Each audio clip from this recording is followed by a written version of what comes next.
let's jump into chapter 11. So we've actually recorded this once, but it didn't work out. So we're going to do a redo. Hopefully, we'll touch up on all the points we did last Isn't that time. kind of fitting? The Huh? first time, isn't that kind of fitting? The first time we tried to construct something, it was destroyed, just like our story. It is really interesting. It is very fitting. It Right. is very fitting. Funny And I how that think, works sometimes. yeah, and I think there were actually a couple of things that I listened back and I was like, oh, there were a couple of things I think we were mixing or missing the order of things happening too. There are a couple of things. It's a good thing we're redoing this chapter. Well, it's Yeah, an the important one. chapter. Go ahead. I was gonna say it's an important one, so we have to redo it. It is. It's one of the most famous stories of the Bible, and surprisingly, most people don't realize until they go back to read the story that it's only one paragraph long. It's a very short story. In fact, uh, it's so short that you would think that we could just get through the entire chapter in one episode, but we'll probably have to do two episodes because there's so much in depth in that story in one paragraph that we can make a full episode about it and talk about it, which is why it's so famous. Yeah, I think it is very interesting because I do remember the first time I was reading, because you grow up, you hear some of these prominent stories like the Sodom of Gomorrah or the Babel, and some of those are just truly just such short, like, and blip, you're like, wait, hold on, let me read back again. Did I miss it? I remember going back and reading it few times because I felt like I'm missing something that's supposed to be there just because of how short that was, Right. which is It's crazy. surprising, but I think it ties into the idea that when something taps into a deep metaphysical truth, even if it's short, in fact, usually it is pretty short, despite the brevity, it still has a depth that lasts throughout the ages. Yeah. And I think that says a lot to this story here. And I think that's very, what you were saying made me think of this is why also Proverbs are so incredible, because one single short line of a proverb might appear like nothing for a while until one day you just like realize how deep, I don't, what kind of a, it's like one sentence that says like an encyclopedia worth of stuff. Hmm. Yeah, okay. Well, let's read this and see where we go from here. Right. Well, right before I jump in, I'll also mention anyone who studies tarot or who's had a tarot reading, the death card Satan's is not the work. card you want to be afraid of. Yeah, the card that everyone's afraid of is the Tower card, and the Tower card is a direct representation of the story, the Tower of Babel. And what that card represents, while something like the death card just represents something ending, just and it can be anything ending. It doesn't have to be traumatic. The Tower card is an ending that is traumatic or dramatic or at least difficult. And it typically is associated with something that you're constructing, not necessarily physical, but some goal or some idea or project that you're working on, or relationship, what have you, that you're trying to put together ends up comes crashing down in a very difficult manner. That's usually what that represents. Um, and that's a big part of this story here. Um, there's a lot of these stories in the Bible that are related to things like tarot cards, and if you're not into that stuff, it's all right, that's fine. But I know there's a lot of people who are, and I'm just going to pull up a picture of, as you can see, it's a very tall tower. It's being struck by lightning, fire, smoke. People are falling out of the tower. It's quite a dramatic card, to say the least. Um, do you know how or why? Probably not not worth to go too far into it, but obviously there's you know there's a perception about these cards as being very kind of dark, ominous, satanic or witchy, witchcrafty. Sure. How did that come about? Because I can see both the darkness in it and also just the fact that it doesn't have to be. So Well, any type of divination in Christian tradition is generally seen as, at the very least, dangerous, and at the worst, evil by its own nature. More on your conservative side of the spectrum, people see it as evil that shouldn't even be touched or even talked about. Just leave it alone. On your more, you could say liberal or progressive or spiritualist side, the interpretation is that these cards are, or any type of divination like astrology, is a way of seeing behind the scenes of the universe. But it's dangerous because if you are not advanced in your spirituality, you can become dependent on these things rather than being dependent on God, rather than trusting God to take care of you and following God's leadership. You end up becoming dependent on these acts of divination, which then can easily lead you astray. Because there's no way to know it for certainty exactly what the future holds or what you quote unquote should do according to the cards or the stars. And it can be a dangerous path to walk if you're not already very stable with a connection to God. And if you are stable with a connection to God, with that trust, then there's an argument to be said that you can delve into these things in order to have a more advanced understanding of how the world operates, to navigate reality. But it's dangerous. It's like driving fast or drinking some alcohol or any other dangerous activity that isn't necessarily sinful or hurtful. It's just carries more risks with it.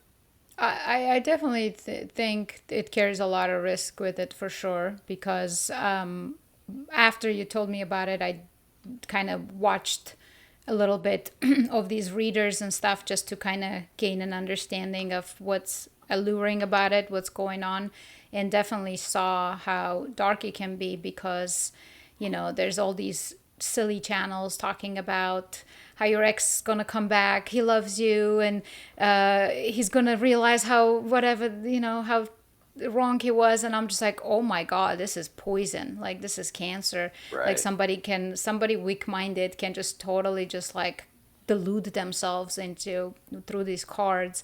So but and then I saw one or two channels that were very entertaining, very knowledgeable about history and this and that. They were taking a very different approach, and that in that way I just like kind of saw it like pure entertainment.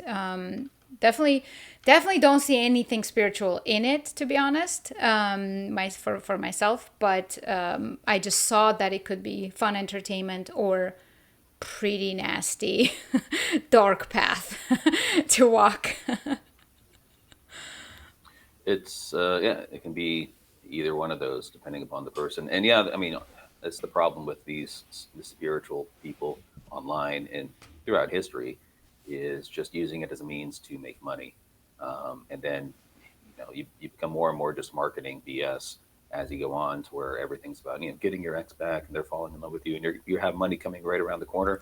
And this isn't something unique, of course, to just tarot card readers just or sit on the couch astrology. and wait, money's gonna fall on your lap. Right. You have the same problem in your prosperity gospel Christians who say, if you give more money to our church, God's going to bless you, or God's got the perfect spouse waiting for you. You just got to keep praying for it. Maybe God doesn't. You got to understand, a lot of people, Yeah, they don't get married, and that was God's or plan for them. or you don't So have to do much and God will do what's right. It's just like, yeah, no, just you gotta get up and do things yourself. God is not gonna hand it to you.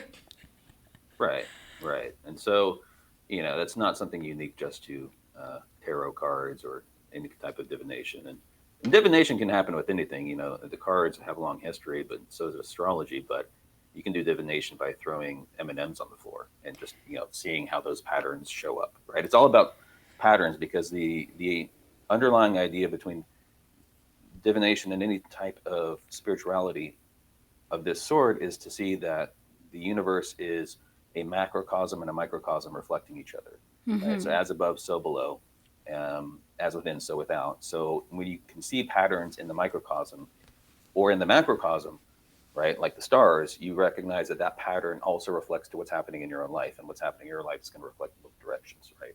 And that's not something that's exempt from the Christian dynamic, at least to those who look for it, because there are things such as Jesus saying in the prayer, you know, our Father, in heaven, hallowed be your name. Uh, your kingdom come, your will be done on earth as it is in heaven. Yeah. Right. That's the same kind of principle you could see with that. But I think we're going a little off topic here. We should Yeah, probably little wind it off back to the Tower topic. of Babel. And one day we definitely can probably talk a little bit about astrology because that's something that gets the same rap And I used to be very much judgmental of it too, kind of like, oh, just whatever. But then I started looking a little bit more open minded and realized that there's so much into it that it just has nothing to do with the modern day zodiac, like just kind of like you just look at it from a surface level. There's quite a bit of depth there. And then when you really look at ancient recordings of science, like they really made sense of the world and what's around them through astrology.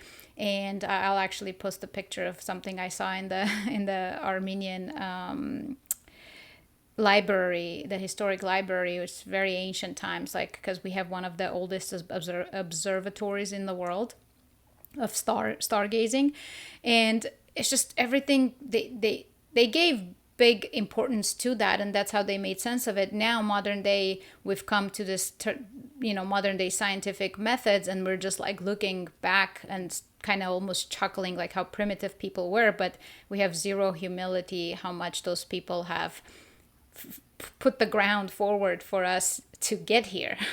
Right? It's not like we just magically just stumbled upon everything. It's just that's their work has slowly through trial and error brought us here, and astrology has been used quite heavily in the past, so that already makes it less insignificant.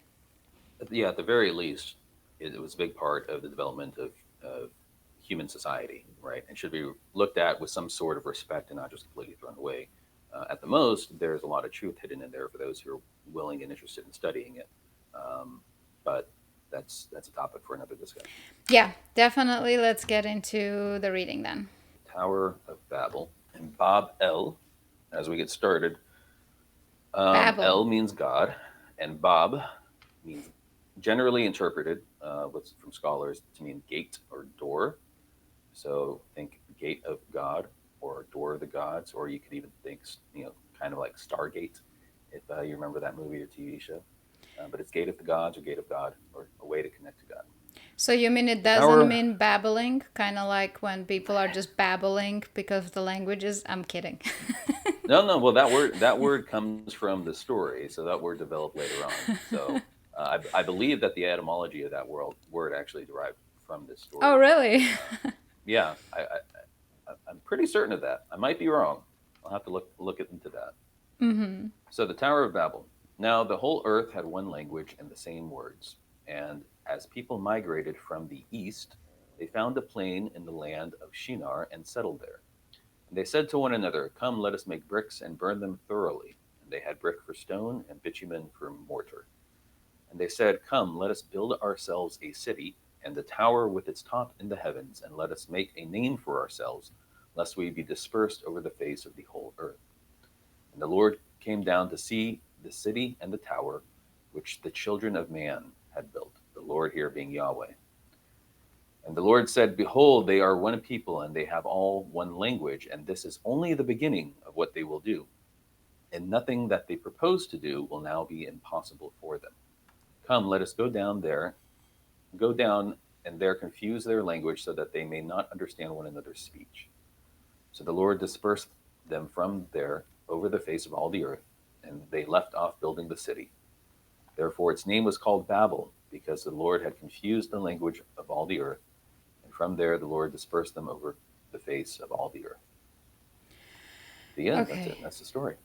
That's the story. And we'll get to the last part of the story later. But um, because I look at this so many different ways, the very first way I look at this is I think in episode 5, Genesis 3, I go in depth into this, is sometimes it seems to me that this God is a false God. And it feels to me that this is not the God, rather a tyrant. And I know that the modern interpretation of the story is supposed to be about the fact that people were reaching to become like gods. And that, if that's the story, then that's understandable, right? We understand that's not a good path.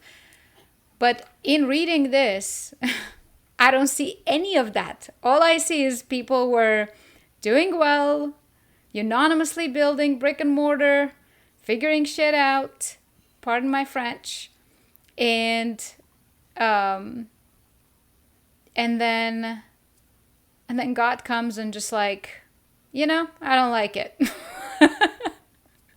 I'm just gonna confuse everything, disperse you, and yeah.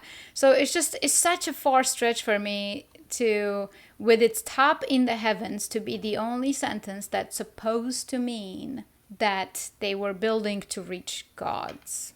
Let us make a name for ourselves, lest we be dispersed over the face of the whole earth. And then what else? As far as the languages, that's obviously interesting. I think it's hard to tell. It could have double meaning almost, because it could both mean that this is how there's different languages were born. All of a sudden, everybody starts speaking different languages, or it also could mean what it means today, when we actually do speak the same exact language, but we don't understand each other. Like, let's say if you look at the political realm of left and right, the right or the left might say an entire sentence that you're just like, what does that even mean, right? Like, it just makes no sense to you and your worldview and your morality. And so it could be, it's interesting. It could have double meaning, but in this case, it, to me, does seem like, I guess, they just start speaking different languages. I mean, it could mean both of those. I mean, it can be completely, all of a sudden, they were all speaking some ancient Mideast language, and then they started randomly speaking Esperanto and Spanish and Cantonese. They're like, what in the world's going on? All of a sudden, they're just all speaking different languages. Yeah. They're like, hey, how's it going? ¿Cómo está? Porque hablo español. Բախի չեն կարմել իրար հասկանանք. Yeah. Exactly. Let me see. I'm curious. What was it? With its top in the heavens. That's 4. 11:4. I'm curious if 11:4 is clear. Նրանք ասացին. Եկեք մեզ համար քաղաք կառուցենք եւ աշտարակ, որի գագաթը հասնի մինչև երկինք. Oh, see, the Armenian version is so much more clear, man. It does say, let us build a tower to reach to the top. To the top? To the sky. Like, to the sky? Same sky as the heavens are. You should probably keep the Bible down on you. Yeah. Yeah. The Armenian translation is just so much more clear. I mean, in the Bible, and people need to really understand that the word heaven just means sky, and the misunderstanding of this has caused a lot of problems theologically and historically. When the Bible says up in the heavens, it means up in the sky. And what's in the sky? The stars, the clouds, right? Mm-hmm. The waters in the heavens, that's the clouds that rain on you. Right? But in the Armenian language, there is a difference between, I guess I would say Eden, heaven as in Eden, versus sky, heaven. So there's different words. That's kind of the issue, is that, like, in the Bible, especially in the New Testament, when it refers to paradise, it uses the same word as Eden, right? But it's not the same word paradise. As there you go. Sorry. Right. Yeah. So paradise is Eden. It's the resurrection, the new life, the new world to come. But it's not the same word as the word heaven. And that issue has caused a lot of problems, because we think heaven means some mystical place, when in reality, in the books, heaven just means the sky, right? So when someone comes down from heaven, that literally is saying they came down from the sky. Mm-hmm. And when they rise back up into heaven, it means they went back up into the sky, right? Yeah. Sometimes they go up into the sky in a chariot, fire, There's a book that was written in the 70s about ancient aliens and UFOs. Chariots of fire, what are these vehicles that come down from the sky and go back up in the sky and have loud noises and carry beings with powerful, the cosmos technology, right? Yeah, exactly. You don't have to go all the way down that route. It's fun if you do, in discussions. But I think aliens are real. I'm kidding. I think they are. I don't have evidence, but it would make sense if they are. No, absolutely would make sense. And I think there's a lot of ties into ancient scripture with regard to that. It's very controversial amongst particularly religious Christians. But Oh yeah. it's I think it's become more and more acceptable to at least dabble into that discussion and I how think that God plays is an into. alien, and this is a experiment. You know, there's a lot of people who think that. It could still be in our own image. It doesn't have to be an ugly green Exactly. creature. Yeah, you could build I mean, you can build an entire history out of that, and it without necessarily contradicting a lot of theology. No, it So fits. I can literally extract it out of this book. sure, you can. You absolutely can. Um, but we don't need to go into that. That's a fun. Yeah. We'll go into that at some point. There's so much fun discussion with that, Yeah. and I'll hint to a few things as we go through the chapters. But long story short, where I was going is that tower with its top in the heavens means the sky. Now they're not actually saying they're going to build a tower that's miles and miles high. Um, the idea here is building a ziggurat, which is a pyramid. So the listener of this story 2,000 years ago would understand what's happening here is the storyteller is saying, okay, what happened right before this, the flood, right? So humans went out and they built cities, and in these cities they built towers, these pyramids. They did these rituals where they could commune with demonic forces, and they were able to live for very long periods of time. They had human sacrifices, and the world became very evil, and God washed all the evil away. Mm-hmm. What the listener understands from the story is, oh, this is happening again, right? So the people are coming back into a city when God said to spread out through the world. Instead, the people congregate into one location. So they're Mm-hmm. already disagreeing God's instruction. Yeah. Secondly, they start building a city. It says, come, let us build ourselves a city. And who was the first city builder? That was Enoch, or not Enoch, that was Cain. Cain. Remember, after Cain killed Abel, he went and built a city, and he named it Enoch. Oh, that's right. And so, like the very first evil community in the story, as we're going through it, came out of a city, and it's because there's a lot of reasons. I mean, you don't even have to go into the spiritual reasons why cities can become uh, more evil and dangerous than a rural community. I mean, We see that all the time. yeah, you said a couple of things there that's very like one, it's happening again, which means that the entire history of mankind is just cyclical. It just keeps happening over and over, and that's the same cycle we see, both mini cycles and macro and micro and macro cycles we see in the book as well, and we see it in our own lifetime. I in my own lifetime, and I still somewhat young, I already have seen multiple, historical cycles.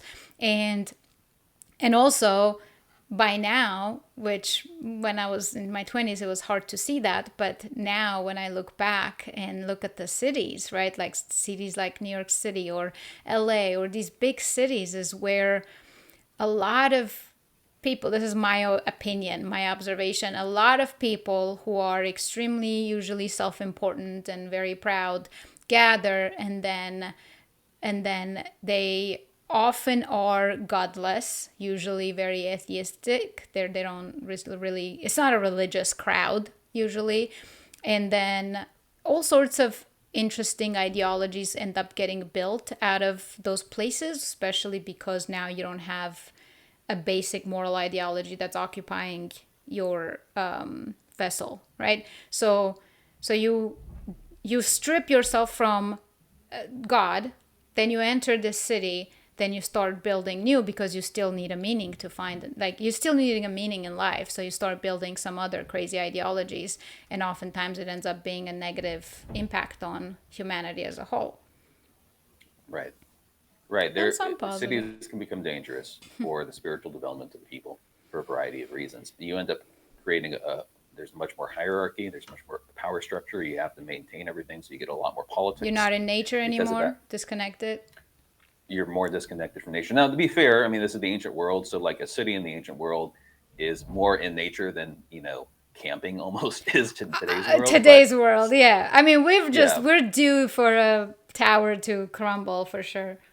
you're 100% right. Yeah, we are due for that, and it's going to happen pretty soon here, especially with AI around the corner. But I want to focus on the city here because if we skip down to verse 8, people remember the story as the Tower of Babel, but it really should be remembered as the story of the city of Babel, because in verse 8 it says, God dispersed them from there over the face of all the earth, and they left off building the city. Right. Left And so this off is building really a the story city. about the city that's being built, not so much the tower. Now, the tower is important because it is through the tower by which they were going to do the rituals. Right. So the best way to imagine this is to think of like Chichen Itza or the Mayans, the Aztecs. Hmm. Right. They had a giant city. They had towers, and on those towers, which the Aztecs actually say they didn't build it. It was a previous civilization that built it. But in those towers, they would have human sacrifices, which, remember, sacrifice doesn't just mean killing something or killing someone. A sacrifice is a meal. So when you sacrifice a lamb, you have to kill it before you eat it. And you give some of the food to God or the gods you're trying to commune with, and then you eat some of the food. So when you have human sacrifices, and the Aztecs have it in their writings, and the Mayans too, you kill the children and then you eat the children. That's Yeah. part of the rituals that were going on. Um, and the Aztecs were doing so many of those daily, just hundreds sometimes. Yeah. But that kind of that kind of worldview, if you've ever seen Apocalypto, that kind of world is what the listener is going to understand from the story in the Age of Time. It's like, oh, this evil thing's about to happen again. And what God did is, instead of destroying it through water, which he had done in the previous chapter, it says he came down to take a look at the tower, which is kind of pointed out to me as kind of like an insult to the people. It's like God had to come all the way down and be like, "Oh, look at your puny little tower you think is so big," and then he confused their language, Oh, and it says, therefore its name was called Babel. So it wasn't mm, Babel yet. After he confused the language, it became Babel. So that's interesting. yeah. So there's a long tradition of puns in Judaism, especially when a word in another language sounds very similar to a word in Hebrew, and you'll get the same thing with like Beelzebub, or many others. Babel is an example of that, to where the word also sounds like the word confused in Hebrew, even though Hmm. Babel can also be translated as gate of God. And Hmm. so there's a pun going on here, where something can mean two different things at the same time, which that in and of itself is a very metaphysical concept of what something being two things at once, Oh, right? I I don't believe know. that. I think Jews invented doublespeak. Yeah, probably should edit that No, no, I mean it. out. Well, and here's the important part, metaphysically speaking, with this is something can be two things at once, something can be two things at once, which is precisely the Christian idea of God being both fully God and fully human, right? The idea of something can only being one thing actually limits your understanding of what's true at a deeper spiritual level. Um, but going back to what you were saying, and I feel like I'm talking a lot, so I want to let you chime in here. But what you were saying about um, language being confused, right? These people are trying to build a connection to God or the gods or some sort of forces, and they're trying to do it themselves. It says, let us make a name for ourselves, right? It's selfish, it's self centered, it's about doing it for themselves rather than doing it for God or for the good of humanity. And the question is, did God actually confuse their language, or is that just a natural consequence of what happens when you try to climb your way to heaven? When you try to build a tower, when you try to sneak your way into God's domain rather than inviting God, you know, to be with you, um, it's likely that a way to understand a story is that that's the natural consequence, is that you will become very, very confused. And the best way best analogy I can give to this is someone who takes a lot of, let's say, a hallucinogen. They do it mushrooms or LSD or ayahuasca, Hmm. and they have these amazing epiphanies while they're under the drug, but then they come back, right, to the Yeah. physical world. Kind of like they went up to the tower, they had these epiphanies, and they try to bring that wisdom back to the physical world, but it Hmm. doesn't translate properly. And then they try to apply it, and they start to have trouble in their life because now they're confused. Because it made a lot of sense when they were in that spiritual state, but now they're not on the drug anymore, and it doesn't make any as much sense.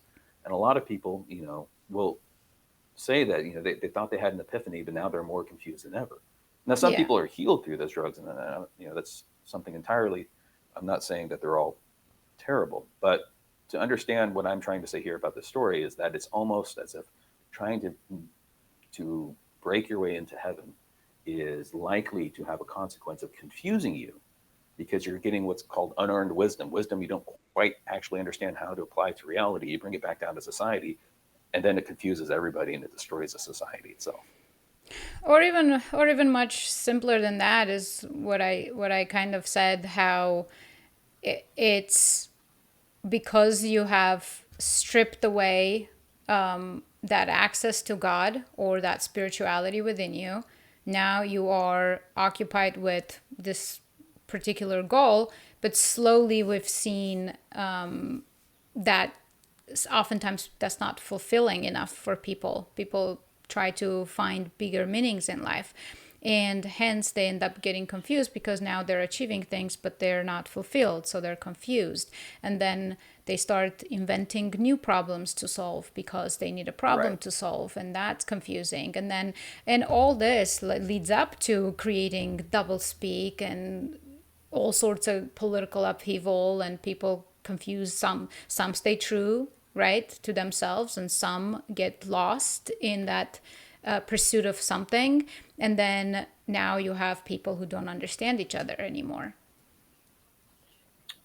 Precisely. It's there's a lot of different ways to understand that, and it can manifest itself in different methods. But one of them being you can learn a lot of new technologies without the wisdom to apply it properly. Say, for instance, gunpowder, right, or how to build sharp objects, right. I've And packed bullets before. any type of technology that can allow you to build things can also allow you to destroy things, right? And so when you're given a particular wisdom, knowledge on how to do these things, but you don't have the spiritual wisdom connection to God to maintain that you're building things rather than using it for destruction and death, right? That's the gist of the whole story of the gods or the sons of God giving humanity knowledge that they weren't prepared for. It's Prometheus giving people the fire before they're ready for fire. It's this story here where humans are trying to get all this special knowledge from the sky, from the heavens, that allows them to build things, but also allows them to destroy things. And God's saying, "Oh," He says right down here, I think it's verse 6. It says, "And this is only the beginning of what they will do. Nothing that they propose to do will now be impossible for them." Right. And so if they're not Yeah. holy people, if they're not righteous, if they're evil people and they're about to get the power to do anything they want, this is like the ring of power in Lord of the Rings, right? If someone evil has that power, it's going to be used for destruction. And even someone good can have that power, it will corrupt them. So God ends up rescuing the people because essentially they're about to doom themselves again. And God comes down and, in order to rescue them, confuses their language so that they end up being spread out throughout the world, which He told them to do in the first place. Let's go everywhere and And causes to more prevent mayhem, them to from be self honest. destruction. Today, every single person speaking every single different language is fighting over different lands and eating each other alive. I'm just not totally convinced this is a good guy. But we should probably finish the chapter because we will get very long, because I do want to definitely touch up on the last part of the chapter.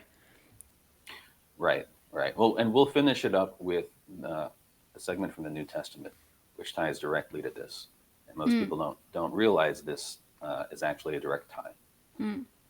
But it ends with everyone's language being confused. And just like you said, with people with different languages and different cultures, you end up having problems because people aren't cooperating as one unit because God wants us all to be a family on this earth, to cooperate in unison. And so if we turn all the way to the New Testament to Acts, right? Acts chapter 2, the story of Pentecost. And this is after Jesus was crucified, resurrected, and ascended to heaven to sit at the right hand of the Father. And the apostles have gathered together. Tradition says they've gathered together to take the Eucharist for the first time, actually.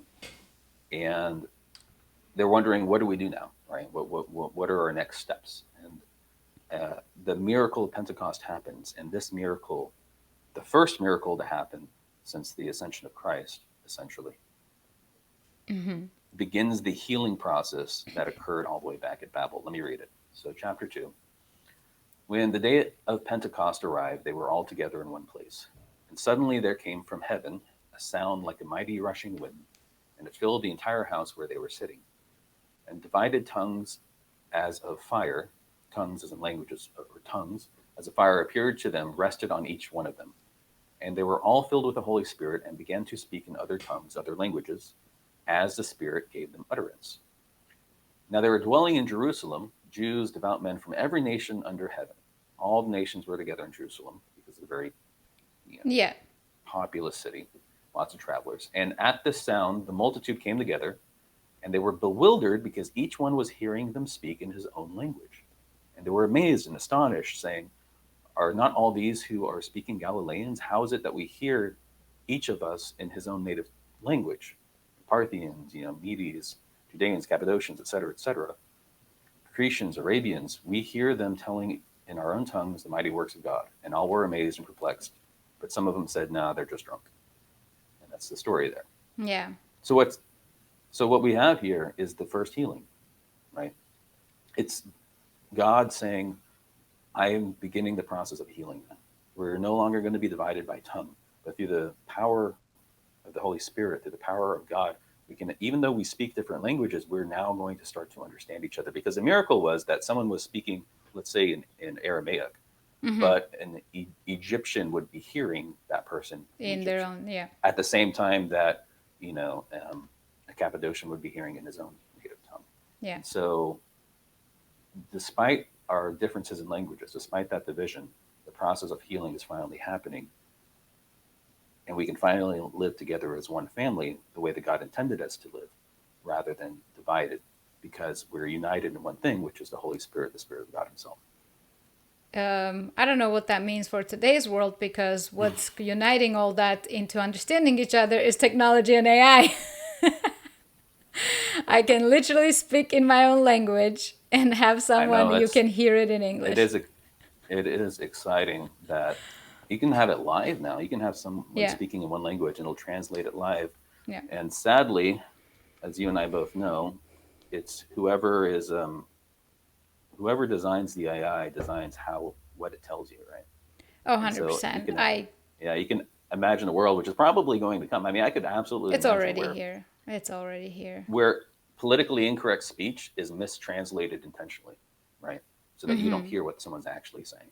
And Well, we end up you don't becoming even have to go that far. It's already not allowed. So, for example, if I ask something that is not part of the narrative to AI, let's say the narrative is, I don't know, this glass is black. It's not clear. Then AI will absolutely tell you, no, that glass is actually black, and it will explain to you how it's black and how you're just tripping. And you will fight it and try to make sense of it, and it will just keep pushing the narrative. For now, there's a way to finally pin it against its own logic and break it so that it can start making logical sense, like just not just make disconnected remarks when you're just like, wait, you just contradicted yourself in the same chat. You can pin against its logic and it breaks finally and starts, bringing up proper information. But I think that's short-lived. Like, that's very short-lived. This is why I call my other channel Signal Before Silence, because I think there's a little bit of signal right now, but I think it will be silenced for sure. I think AI is definitely the Tower of Babel, the city of Babylon of our time. And in the book of Revelations, the city of Babylon is tied to the same here city of Babel and the Tower of Babel. This is all the idea together here at once. Even though it can represent multiple different cities, this is the same as spiritual idea. It's the Bible itself is a tale of two cities. It is, and I don't mean the classic American novel. It is a tale of evil cities being built by humans for their own selfish gain, versus the holy city of God, which shows itself at the end of the book of Revelations, descending from heaven, which unites man and human together in perfect harmony. Right? Yeah. And that is the story of the Bible in a lot of ways. The entirety of the story is a man-made city versus a God-made city. Yeah. Yeah. All right, let's continue the reading. And so, yeah, the rest of the chapter, we have two genealogies, one of Shem and the other of Terah. There are some interesting names in these genealogies, and I think you have some commentary on a few of them. Did you want me to read through all the way through, or just pick out a few? We can pick out a few. So for example, I mean, it just keeps going. Like, okay, Shem, when he was 100 year old, he fathered Arphaxad, and then 2 years after the flood. So that's interesting. 2 years after the flood. And that's a very interesting one because I think in another episode I said how Arphaxad, the way it's spelled is weird, but in Armenian, Artashad is both a place, like it's a place and a name, and also it means full of fields. Kind of, that's the meaning, full of fields, Artashad. And if it's 2 years after the flood, then that's definitely they're coming down to the Armenian highlands, which is interesting, sticking out to me. And then they basically has sons and daughters, and then he dies at 500 years of age. Then Arphaxad or Artashad, it's very weird for me to say Arpachad, lived 35 years and fathered Shelah. So at 35 has Shelah, dies at 43, and then Shelah at 30 years of age fathers Eber and dies at 403 years of age, dies. Eber, I believe you said that it's supposed to be the maybe Hebrew, Eber, Hebrew. Oh yes, yeah. Eber is the root of Hebrew. And we did go over that last episode actually. And then Eber at 34 fathers Peleg, and then dies at 430 years of age. Peleg fathers Ru at age of 30, lives only 209 years and dies. And of course, they're all having sons and daughters. Ru at 32 fathers Serug, and at 207 years dies. Serug fathers Nahor. After 200 years, he dies. Nahor at 29 fathers Terah, dies at 119. Slowly it's coming down to becoming more our age, kind of like what we understand human age. Human And lifespans, then right? yeah, and then Terah lives 70 years, not this one. Fathers Abram, Nahor, and Haran. So Terah basically fathers Abram, Nahor, and Haran. Those are brothers and sisters, and then goes into the genealogy of Terah's descendants. You can read that part, and then if you want to read that part. Yeah, I mean with Terah, so we're the story is giving the genealogy up to the very important characters that are coming up for the rest of the Bible for these books. And so we've got mentioned finally the name of Abram, who's of course going to be the most important one here. And with Terah's fathered Abram, Nahor, Haran. Haran fathered Lot. So Lot is Abram's nephew. Haran died in the presence of his father in the land of his kindred in Ur of the Chaldeans. And this is a discussion we can have here of where actually is Ur. Yep. The traditional interpretation of Ur is the ancient city of Mesopotamia known as Ur, which is in southeast Iraq. Right? Yeah. Down close to the mouth of the Tigris and Euphrates River. That is traditionally the understanding. Close to Kuwait. The Chaldeans aren't from there. So where is this Ur of Chaldeans? Yeah. You would think it might be somewhere actually where the Chaldeans are. Yeah, because archaeologically, actually, it's not checking out slowly, the whole Ur in Iraq. Because one, you're talking about Babylon, and Ur would be like right here in close to Kuwait almost. So it doesn't make sense. I think you have some maps too you're going to show on the screen. Yeah, if you're coming from Babylon to Ur, you would be going west, kind of like southwest, not east. But it says that they're going east, right? Or coming from east. It says they're coming from the east, and this is at the very beginning before Babel. So this is talking about after the flood. They come from the east, which means they're heading westward, which would be basically but I guess modern it also day Turkey, the highlands of the Ararat Mountains, if they're heading westward from the east, which is exactly where your hypothesis that we've discussed before of where the city of Ur actually could be. Yeah, so the city of Ur could actually be more more plausible for it to be either city of Urfa or Urkesh, both of which are close to each other and both of which are right next to Haran.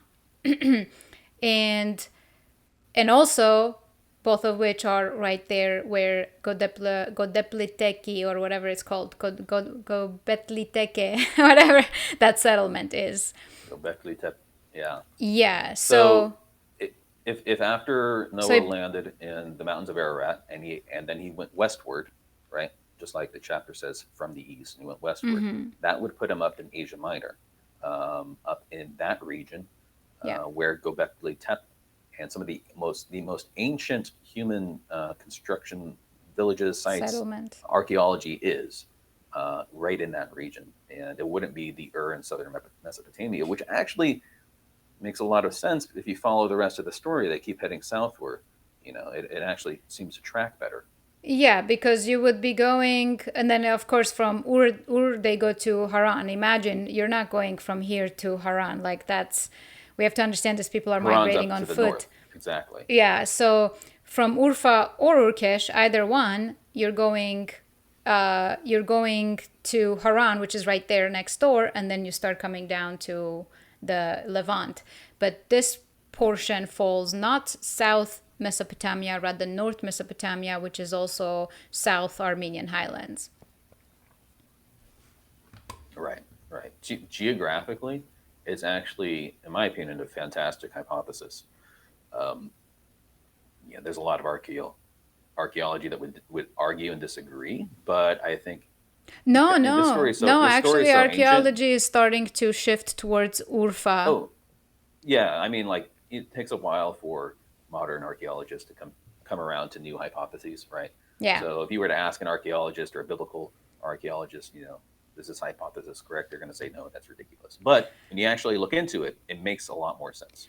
Well, also here's the thing. I think maybe they got confused with Ur just because there's a ziggurat there, but Babylon is the one who has who was that was the city. It's very clearly mentions that it's Babylon that had going to reach to the sky, and Babylon also has its own archaeological sites that suggest that that is the city in question. So just because one city had a ziggurat doesn't mean some other cities couldn't have ziggurat. These people are advancing, so I think that doesn't automatically mean just because there's a ziggurat in Ur. Also, we're talking about God confused them and things didn't get built out and they just started migrating. So there's Right. no question of a ziggurat. We're not looking for ziggurat anymore. We're looking at settlements, which Kodepli Yeah, I Teke mean, or whatever it's called. a lot of the ziggurats or buildings, when a society collapses and then a new one's built, sometimes they just take it apart and they take the materials and they build something else with it. And you have no evidence that there was ever a tower or a building there to begin with because it was repurposed or reused or destroyed.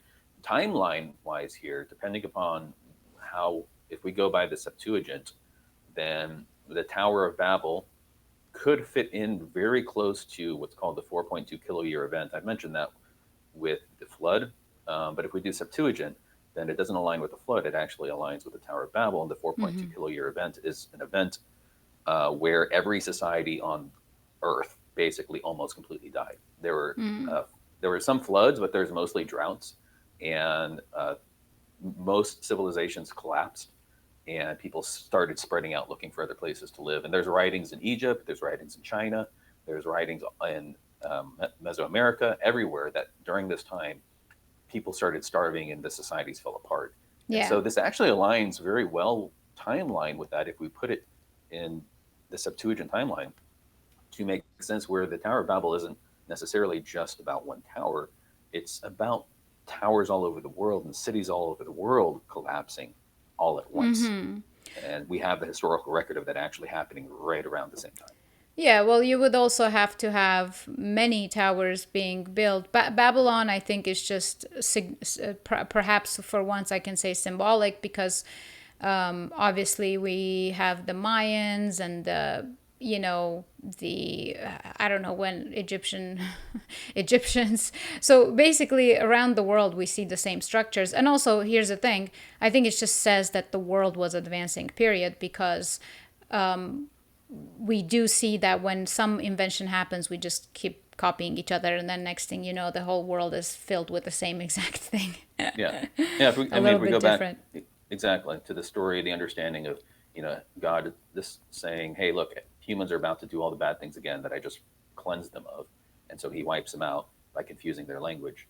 Then this can be a story of that 4.2 kiloyear event where humans are gathering in cities again. They're building towers or having rituals, and then droughts all of a sudden happen. People get confused, and we know droughts happen and some flooding, but we don't know all the reasons why this civilizations began collapsing. But it happened, and we know that it happened. Yeah, let's definitely finish the chapter because we got Okay. sidetracked. So where were we? I think Abram, 29 maybe. Abram and Nahor took wives, and the name of Abram's wife was Sarai, and the name of Nahor's wife Milcah, the daughter of Haran, the father of Milcah and Iscah. Now Sarai was barren; she had no child. Terah took Abram his son, and Lot, the son of Haran, his grandson, and Sarai his daughter-in-law, his son Abram's wife, and they went forth together from Ur of the Chaldeans. So, in our hypothesis, this is Urfa probably, or what was the other one?